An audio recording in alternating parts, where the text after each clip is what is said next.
Good evening. प्रकाशन अकॅडमीमध्ये आपलं सहर्ष स्वागत आहे. आपण इयत्ता 7वी विषय विज्ञान म्हणजे सायन्स आपण पाहत आहोत. त्यातले काही टॉपिक आता आपण ह्यामध्ये पाहणार आहोत. चला बघा, पहिलाच टॉपिक आहे आपला सजीव सृष्टी, अनुकूलन व वर्गीकरण. तर पहिला पाठ कोणता आहे आपला? सजीव सृष्टी व अनुकूलन व वर्गीकरण. चला, तर पहिलाच टॉपिक बघा, अनुकूलन. आता बघा, अनुकूलन म्हणजे काय? प्रत्येक सजीवच्या परिसरात व वातावरणात राहतो व त्यांच्याशी जुळवून घेण्यासाठी व त्यांच्या शरीराच्या अवयवांमध्ये आणि जीवन जगण्याच्या पद्धतीमध्ये कालानुरूप म्हणजे घडून आलेल्या बदलांना काय म्हणतात? अनुकूलन. कशाला अनुकूलन म्हणतात बघा, लक्षात घ्या. प्रत्येक सजीवच्या परिसरात वातावरणात राहतो व त्यांच्याशी जुळवण्याच्या शरीराच्या अवयवांमध्ये आणि जीवन जगण्याच्या पद्धतीमध्ये कालानुरूप म्हणजे बदल घडून येतो. कोणता? कालानुरूप म्हणजे बदल घडून येतो. त्यांनाच काय म्हणायचं? अनुकूलन असं त्यांना म्हणायचं. चला पुढचं पॉईंट बघा, वनस्पतीतील अनुकूलन. बघा, वनस्पतीमधील अनुकूलन. पहिला जलीय वनस्पती, दुसरं वाळवंटी वनस्पती आणि तिसरं हिम प्रदेशातील वनस्पती. बघा, जलीय वनस्पती देठ मऊ व पोकळ असतात. कसे असतात त्यांचे देठ? जलीय वनस्पती देठ हे मऊ व पोकळ असतात, ज्यामुळे पाण्यात काय तरंगू शकतात. ते कशात? ते देठ मऊ आणि पोकळ असल्यामुळे पाण्यावर काय सहजपणे तरंगू शकतात व पाण्याचा मेंचट थर असतो, एकदम मेंचटपणे असा हा थर असतो. दुसरं बघा, वाळवंटी वनस्पती.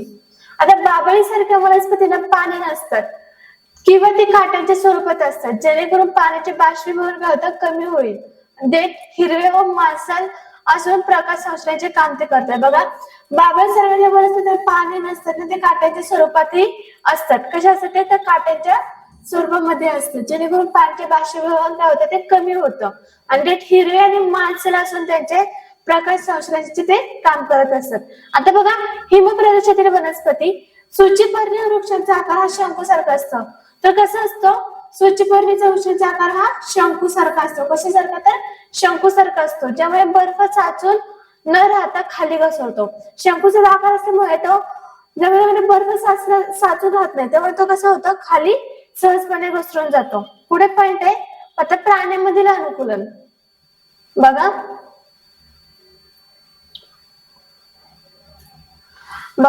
पाण्याचे प्राणी आणि वाळवंटी प्राणी आणि अन्न ग्रहणासाठी अनुकूलन कसे? बघा, माशांना पोहण्यासाठी पर असतात आणि श्वासासाठी काय असतात? कल्ले असतात. बघितलं असेल तुम्ही मासा,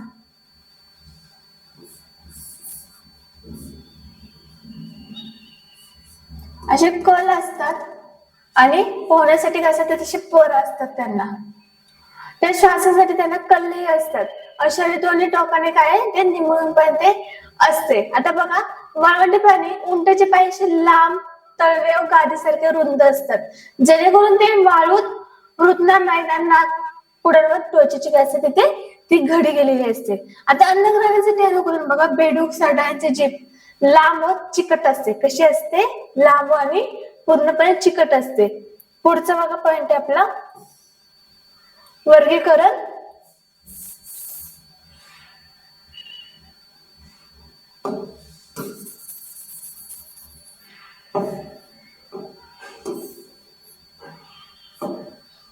वर्गीकरण बघा, क्लासिफिकेशन. सजीवांचा अभ्यासात सुलभ व्हायसाठी जी रचना, वैशिष्ट्य, साधारण भेद हे लक्षात घेऊन त्यांचे काय गट पाडले गेले. बघा, डार्विनचा उत्क्रांती सिद्धांत काय म्हणतो? सक्षम ते जगातील काय त्या तत्वावर डार्विन नैसर्गिक निवडीचा सिद्धांत मांडला. कोणता मांडला सिद्धांत त्यांनी? डार्विनने कोणता सिद्धांत मांडलाय? नैसर्गिक निवडीचा सिद्धांत. सक्षम ते जगतील असा त्यांनी सिद्धांत मांडलाय. दुसरं वर्गीकरण, सजीवातील वर्गीकरणाचे पदानुक्रम. वर्गीकरणाची सुरुवात सृष्टी पासून होते आणि शेवट प्रजातीवर होते. वर्गाची सुरुवात कुठं? सजीवांची सृष्टीपासून ते शेवट प्रजातीपर्यंत होते. शेवट कुठं होते? सृष्टी, आणि शेवटी प्रजातीपासून शेवट होतो. पुढे बघा,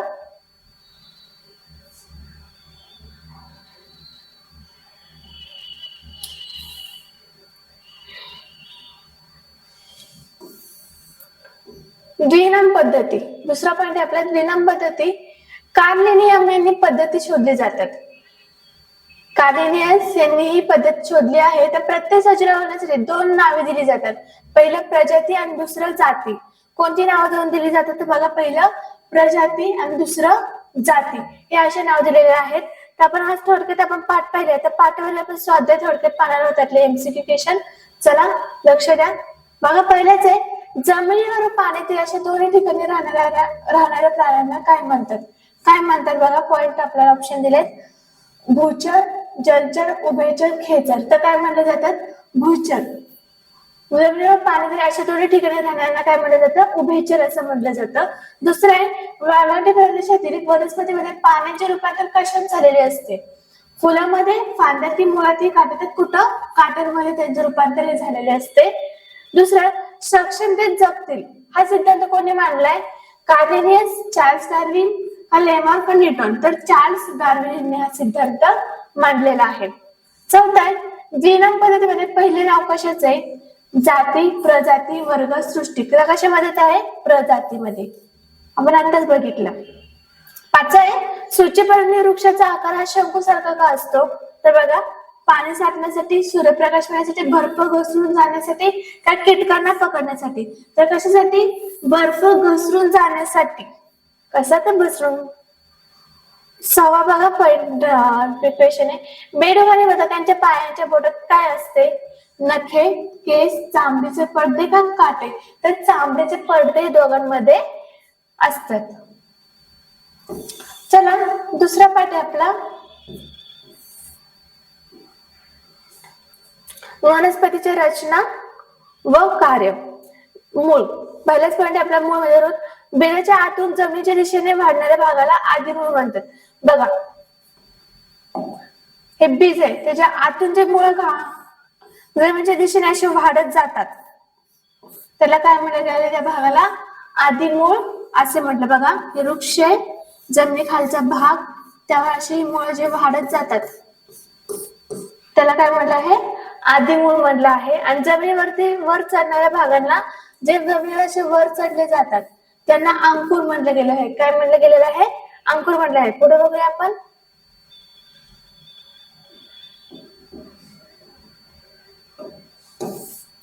तर सोटमूळ, यात एक मुख्य मूळ असून त्याला उपमुळे असतात. सोटमूळ मध्ये कसं, एक मुख्य मूळ असतं, एक मुख्य मूळ असतं आणि दुसरे सुटमुळे असतं. बघा, त्यामध्ये एक मुख्य मूळ असून त्यामध्ये उपमुळे असतात. उदाहरण, द्विमल वनस्पती आणि आंबन जास्वंद, तुम्ही पाहिलं असेल ते झाड. पुढचं आहे तंतुमय मूळ. खोडापासून सुती धाग्यासारखे ते मुळे फुटतात. खोडापासून, बघा, खोडापासून सुतीसारखे असे धागे मुळे त्यांना हे फुटत असतात. त्याला एकदल वनस्पती, मका किंवा गवत असतं. त्या ऑप्शन आहे. तिसरा पॉइंट आपला कार्य. वनस्पतीला घट्ट धरून ठेवणे, पाणी, क्षार शोषून घेणे आणि आधार देणे, हे तुम्ही पाहू शकता. बघा, दुसरा पॉइंट आपला कार्य. खोड.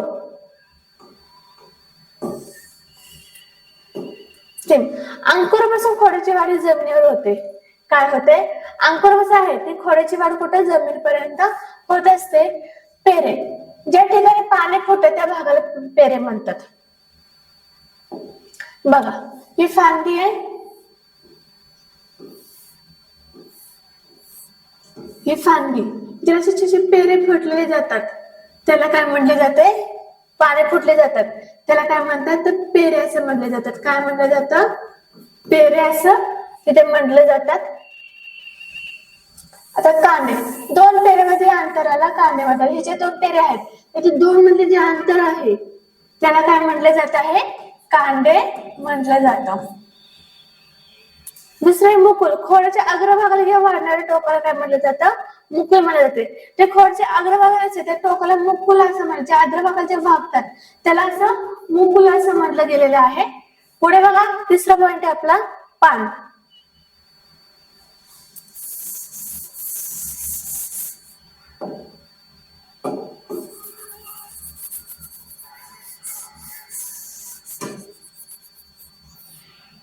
चला,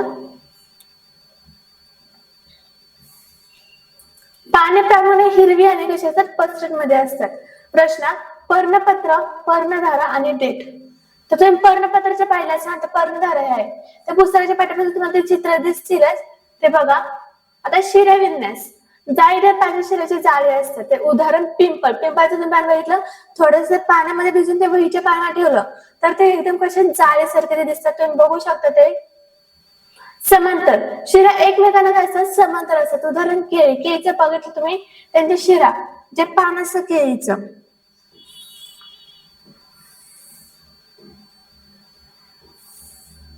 ह्याच्या शिरा असतात पानांच्या, ते कसे असतात, एक समान असतात. नाही इकडे तिकडे थोडं काय नाही, सगळे एक समान तिथे अशा पानाच्या शिरा असतात. बघा दुसरा चौथा पॉईंट आपला फुल. फुल हा मला तिथं पुनरुत्पादनाचा अवयव आहे. कोणता अवयव आहे? पुनरुत्पादनाचा अवयव आहे. बघा फुल.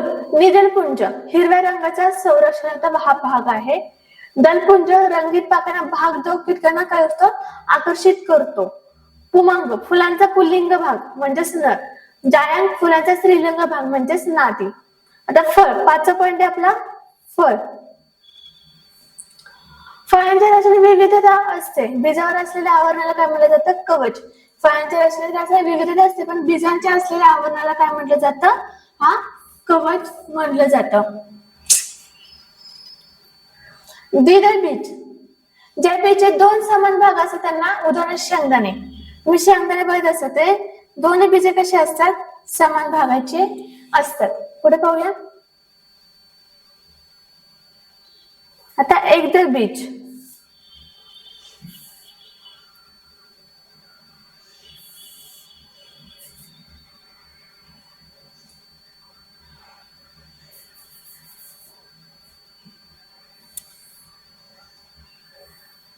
बघा इथे बी, ज्या बीचे दोन भाग होत नाहीत, ज्या बीचे दोन भाग होत नाही, उदाहरण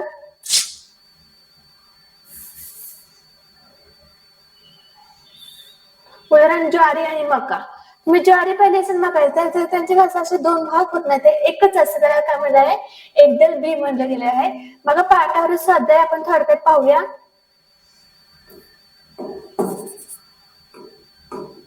चला. बीजांच्या आतून जमिनीच्या दिशेने वाढणाऱ्या भागाला काय म्हटलं जातं? तुम्हाला काय सांगितलं जातं? आदी मूळ. काय म्हटलं जातं? आदी मूळ म्हटलं जातं.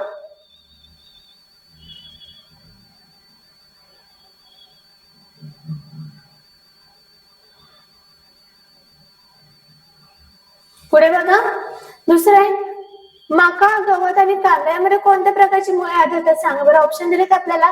सोटमूळ, हवाई मूळ, तंतुमय मूळ का आधारमूळ? तर कोणतं? तर तंतुमय मुळे. तंतुमय मुळे हे मका, गवत आणि कांदा या प्रकारामध्ये ते आढळलेले आपल्याला दिसतात. तिसरं आहे खोडावर ज्या ठिकाणी पाणी पडतं त्या भागाला काय म्हटलं जातं? आताच मी सांगितलं होतं. काय म्हटलं जातं सांगा बरं? पेरे. काय म्हटलं जातं? पेरे. ऑप्शन दिले त्यांनी कांदे, पेरे, मुकुल, पर्णांक. पण पेरे ऑप्शन आपला करेक्ट आहे. चौथा, पिंपळाच्या पानात कोणत्या प्रकारचा शिरा विन्यास असतो? बघा समांतर, जाळीदार, सरळ की यापैकी नाही. तर जाळीदार. पिंपळाच्या पानात जाळीदार प्रकारचा शिरा विन्यास तिथे असतो. पाचवा आहे फुलातील पुल्लिंग भागात म्हणजे नर भाग काय म्हटलं जातं? निदलपुंज, दलपुंज, पुमक की जाळे. तर काय म्हटलं जातं? पुमक. काय म्हटलं जातं? पुमक. आता सहावा बघा. ज्या बीजे दोन समान भाग असतात त्यास काय म्हटले जातात? एकदल बीज, तंतुमय बीज का द्विदल काय आदिम तर द्विदल बीज. काय म्हटले जातात? द्विदल बीज. तिसरा टॉपिक आहे आपला नैसर्गिक संसाधने व गुणधर्म. कोणत्या येतात? नैसर्गिक संसाधनांचे गुणधर्म. प्रॉपर्टीज एअर म्हणजेच हवेचे गुणधर्म. वजन आणि वस्तुमान. हवेला वजन आणि वस्तुमान असते. बघा हवेचा दबाव चहाबाजूला असतो, दबाव निर्माण करतो. यालाच काय? वातावरणीय दाब असे म्हटलं जातं. वातावरणीय दाब कशाला म्हटलं जातं? हवा चहूबाजूने चारही बाजूने दाब जे निर्माण करते यालाच वातावरणीय दाब असे म्हणले जाते. डॅनियल बेलोरी यांच्या तत्वानुसार हवेचा वेग वाढला की तिचा दाब असतो कमी होतो. दुसरा आहे तापमान नियंत्रण. पृथ्वीला सूर्याकडून मिळणारी उष्णता व हवा जी साठवून ठेवते. काय? पृथ्वीला सूर्याकडून मिळणारी उष्णता जी हवा ती आपल्याला साठवून ठेवते. त्यात ज्यामुळे पृथ्वीचे तापमान हे काय सजीवासाठी काय असते पूरक राहत असते. पुढे पाहूया आता ध्वनी प्रसारण.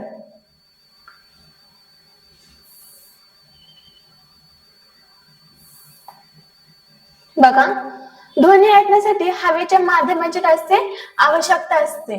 कशाची तर ध्वनी ऐकण्यासाठी माध्यमाची आपल्याला आवश्यकता आहे. परत दुसरा पॉइंट आहे पाण्याचे गुणधर्म. बघा प्रवाहीपणा. पाणी प्रवाहित असताना स्वतःचा बदल तिथे काय असते बघा पाणी प्रवाहित पण असते आणि त्या स्वतःचा आकार काय असते तिथे ते बदलू शकते. दुसरा पॉइंट आहे पाण्याचे असंगत वर्तन. साधारणपणे पदार्थ थंड झाले आकुंचन पावतात पण पाणी 4 Celsius release of composite with power म्हणजे 4 सेल्सिअसच्या खाली ते थंड होऊ लागलं प्रसरण ते पावत असते. त्यामुळे अति थंड प्रदेशात पाण्याचे वरचे जे थर कोटले जातात तरी ते खालील जलचर जिवंत काय असतात तिथे राहत असतात. दुसरा आहे पॉइंट द्रावक. पाणी हे वैयक्तिक द्रावक आहे कारण त्यात अनेक असतात पदार्थ विरघळत असतात म्हणून ते वैयक्तिक द्रावक पदार्थ आहे. तिसरा पॉइंट आहे मृदेचे गुणधर्म. रंग आणि पोत. मृदा परीक्षण आणि उपयोग. बघा रंग आणि पोत मध्ये काय मृदेला त्याच्यातील खनिजे आणि सेंद्रिय घटकांचा रंग प्राप्त होतो. त्या कारणाचे आकार तो मृदेचे रेताड कोयटा आणि चिक्कल असे प्रकार पडतात. दुसरा पॉइंट आहे मृदा परीक्षण. जमिनीचा कस तपासण्यासाठी मृदा परीक्षण केले जाते. पीएच मूल्यावरून जमिनीचे आम्लधर्मी आहे की आम्लधर्मी आहे ह्याच्यावरून ते ठरत असते. आता उपयोग. वनस्पतीचे संवर्धन जलसंधारण आणि अकार्य करतात म्हणजे मातीच्या हवा तसा आकार घेणे. स्वाध्याय बघूया आपण थोडक्यात. हवेचा वेग वाढला की त्याचा दाब काय असतो कमी होतो. पाण्यात हे वैयक्तिक द्रावक कोणाला म्हणले कारण ते चवीन आहे कारण त्यांचे अनेक पदार्थ विरघळतात कारण ते सर्वत्र आढळते की कारण ते रंगीन आहे. ते काय ते त्यात पदार्थ सगळे विरघळतात. चौथा आहे कोणत्या प्रकारच्या मृदेमध्ये पाणी धरून ठेवण्यासाठी क्षमता सर्वात जास्त असते. रेडर मृदा चिक्कन मृदा कोयटा मृदा काही यापैकी नाही तर चिक्कन मृदा यामध्ये काय कोणत्या प्रकारच्या मृदेमध्ये पाणी ठेवण्याची क्षमता सर्वात जास्त असते. तर प्रकाश विकिरण कशामुळे होते पाण्यामुळे हवेतील सूक्ष्म कणामुळे जमिनीमुळे की चंद्राच्या प्रकाशामुळे. तर हवेतील सूक्ष्म कणामुळे हवेतील प्रकाश विकिरण होते.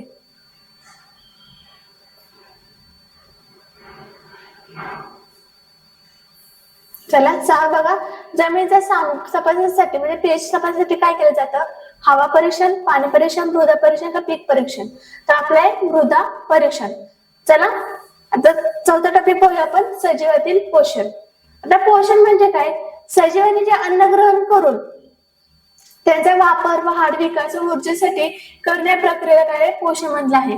पोषण आपले मुख्य 2 प्रकारचे आहे पण पोषण म्हणजे काय परत बघा सजीवांना अन्न ग्रहण करून त्यांचा वापर बघा सजीवांनी अन्न ग्रहण करून त्यांचा वापर वाढ विकास आणि ऊर्जेसाठी करणे या प्रक्रियेला काय म्हणलं आहे पोषण असे म्हटलं आहे. तर स्वयंपोषी आणि परपोषी असे 2 प्रकार पडतात. आता स्वयंपोषी म्हणजे जे सजीव स्वतःचे अन्न स्वतः तयार करतात त्यांना काय म्हणलं आहे स्वयंपोषी. आता परपोषी जे अन्नासाठी इतर सजीव असतात अवलंबून असतात त्यांना परपोषी असे म्हणले आहे. बघा स्वयंपोषी हे उदाहरण आहे हिरव्या वनस्पती आणि परपोषी म्हणजे प्राणी आणि काही वनस्पती. आता वनस्पतीमधील पोषण प्रकाश संश्लेषण. सूर्यप्रकाश आणि हरितद्रव्याच्या मदतीने वनस्पती कार्बन डायऑक्साइड व पाण्याचा वापर करून अन्न तयार करतात. बघा प्रकाश संश्लेषणामुळे सूर्यप्रकाश आणि हरितद्रव्याच्या मदतीने वनस्पती कार्बन डायऑक्साइड काय होतो पाण्याचा वापर करून ते अन्न तयार करत असतात.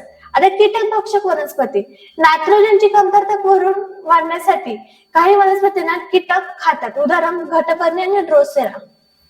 आता मृतजीवी वनस्पती बघा कुजलेल्या सेंद्रिय पदार्थ जगणाऱ्या हा वनस्पती असतात जसे की उदाहरण भूछत्र आणि भुशी तुम्ही पाहिलं असेल. आता प्राण्यामधील पोषण बघा त्याचे टप्पे खाली प्रमाणे बघा अन्नग्रहण पचन शोषण साठणीकरण उत्सर्जन. आता पोषणाचे काही इतर प्रकार आपण बघूया. समभक्षी पोषण अमिबा सारखे एक पेशीय सजीव किंवा मानवाचा पूर्ण घास घेतात. अमिबा सारखे ते काय एक पक्षीय सजीव आणि अन्नाचं काय करतात पूर्ण ते भाग घेतात. आता परजीवी पोषण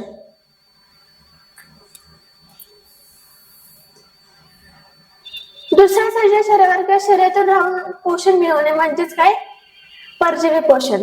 दुसऱ्या सजीवांच्या शरीरावर किंवा शरीरात राहून पोषण मिळवणे म्हणजेच काय? परजीवी. म्हणजे अमरवेल आणि उवाहन जंतू असे उदाहरण दिले आहे. बघा पाठावर साधे थोडक्यात पाहणार आपण. ज्या वनस्पती स्वतः अन्न तयार करतात त्यांना काय म्हटलं जात असतं? परपोषी, स्वयंपोषी, मृतोपजीवी का कीटभक्षक? तर स्वयंपोषी असं म्हटलं जातं. प्रकाश संश्लेषण प्रक्रियेत वनस्पती हवेतील कोणत्या वायूचा उपयोग केला जातो? ऑक्सिजन, नायट्रोजन, कार्बन डायऑक्साईड की हायड्रोजन? तर कशाचा उपयोग केला जातो आपण बघितलंय? Carbon dioxide. अमरवेल ही वनस्पती कोणत्या प्रकारच्या पोषणाचे उदाहरण आहे? स्वयंपोषी, कीटकभक्षक, परजीवी की मृतोपजीवी? तर परजीवी. आता कीटकभक्षक वनस्पती उदाहरण घटकपणे म्हणजे कशाची कमतरता भरून काढण्यासाठी कीटकांचे भक्षण करतात? पाण्याचे, कार्बनचे, नायट्रोजनचे की लोहाचे? तर नायट्रोजनचे. 5 आहे कुजलेल्या सेंद्रिय पदार्थावर जगणाऱ्या सजीवांना काय म्हणतात? स्वयंपोषी, मृतोपजीवी, सहजीवी का शाकाहारी? तर मृतोपजीवी असं म्हटलं जातं. अमिबा सारख्या एकपेशीय सजीवामध्ये पोषणाचा कोणता प्रकार आढळतो? परजीवी, मृतोपजीवी, समभक्षी का स्वयंपोषी? तर मृतोपजीवी हा प्रकार आपल्याला तिथे आढळून येतो. आपण इथेच थांबूया. थँक्यू.